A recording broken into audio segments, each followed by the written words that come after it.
kulan wanaagsan saaxiibayaal waxaad kusoo dhawaataan wararka ugu waaweyn qodobada aan idinkugu heyna waxaa ka mid noqonaya cabdi qaybdiid oo hor istaagay qorshaha xasan sheekh maxamuud uu ku doonayo in uu ka hirgeliyo dalka.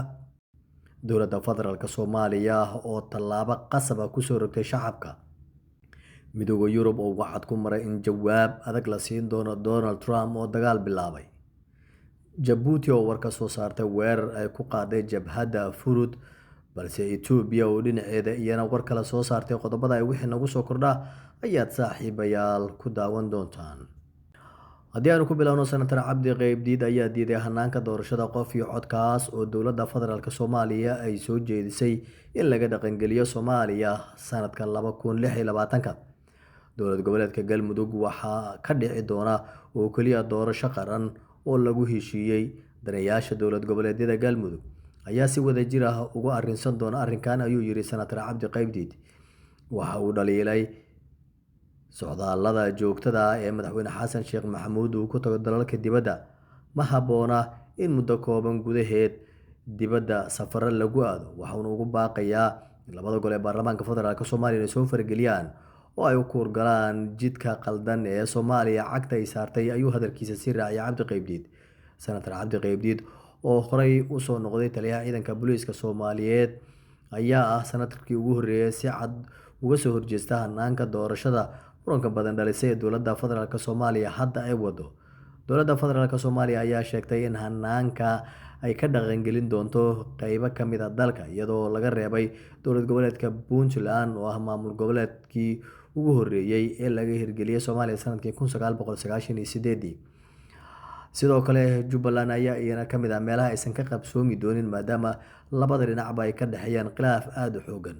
Hadalka cabdi qaybdiid ayaa imaanaya iyadoo dowladda federaalk Soomaaliya ay wax walba u sameyneyso sidii doorashadan ay u dhici lahayd, oo ay ku jirto kordhinta muddo xileedka hogaamiyaasha dowlad goboleedyada, taas oo uu ku tilmaamay tallaabo lagama maarmaan u ah horumarinta dib u habeynta doorasho qof iyo cod ah iyo sidii lagu gaari lahaa.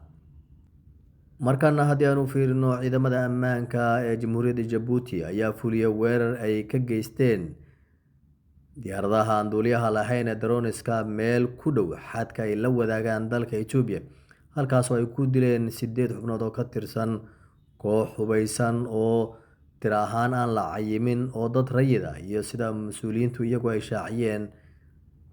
Weerar ay fuliyeen diyaaradaha aan duuliyaha lahayn ayaa lala beegsaday koox hubeysan oo ku sugnay deegaanka Doorta ee dalka Jabuuti oo qiyaastii 6 kiiloomitir iyo sidoo kale 3.7 mayl u jira xadka Itoobiya, ayay tiri wasaaradda gaashaandhigga dalka Jabuuti. 8 ka mid ah kooxda hubeysan ayaa lagu dilay weeraradaas ay wasaaraddu hadalkeeda ku dartay. Waxay kaloo qirtay in khasaare uu soo gaaray dad rayid ah oo u dhashay dalka Jabuuti, kuwaasoo iyana halkaa ku sugnaa, balse ma aysan bixin faahfaahin intaa ka badan. Wasaaradda gaashaandhigga Jabuuti ayaa shaacisay in baaritaan laga fuliyey, iyadoo intaasi lagu daray in kooxaha hubeysan ee la beegsaday ay wadaan abaabul colaadeed oo khatar ah oo saldhigyadeeda ku yaala xadka laga yaabo inay ku qaadaan. La taliyaha madaxweynaha Jabuuti Ismaaciil Cumar Geelle oo lagu magacaabo Alexis Maxamed ayaa u sheegay wariyaasha AFP waxaana ka weydiiyay weerarka in kooxda hubeysan lala beegsaday ka tirsaneyd jabhadda hubeysan ee soo celinta midnimada dimuqraadiyadda Furad ee Jabuuti u aqoonsan tahay koox argagixiso. Jabuuti mise Itoobiya. Wargeyska Addis Ababa oo lagu magacaabo Addis Standard ee ka soo baxa Itoobiya ayaa sheegay in weerarka diyaaradaha aan duuliyaha lahayn uu ka dhacay gudaha dhulka Itoobiya, balse mas-uuliyiinta Jabuuti ayaa arrinkaas gaashaanka ku dhiftay. Mudane Maxamed ayaa ku celiyay in weerarka uu ka dhacay gudaha Jamhuuriyadda Jabuuti. Mas-uuliyiinta dowladda Itoobiya weli si rasmi ah jawaab uguma aysan bixin. Marka laga eego arrinka, bishii Oktoobar 2022 7 askari ayaa la dilay, 6 kalena waa la afduubtay kadib weerar lagu qaaday xerada ciidankooda ay Garabtisaan oo dhaca waqooyiga Jabuuti. Mas-uuliyiinta Jabuuti ayaa weerarkaas ku eedeeyay jabhadda Furad. Askartii la afduubtay ayaa dib loo sii daayay dhowr toddobaad kadib.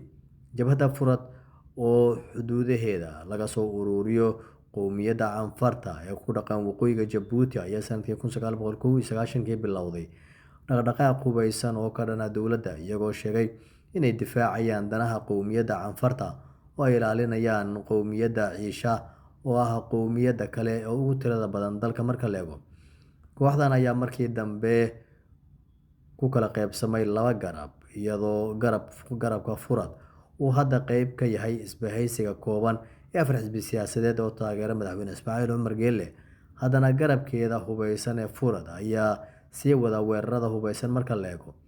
Jabuuti oo ku taalla mid ka mid ah marinada maraakiibta ugu mashquulka badan adduunka, kaas oo isagu ku darsan Badda Cas iyo sidoo kale Gacanka Cadmeed, ayaa waxaa ku yaala saldhigyo militari oo muhiim ah kuwaas oo ay leeyihiin dalalka Mareykanka iyo sidoo kale Faransiiska.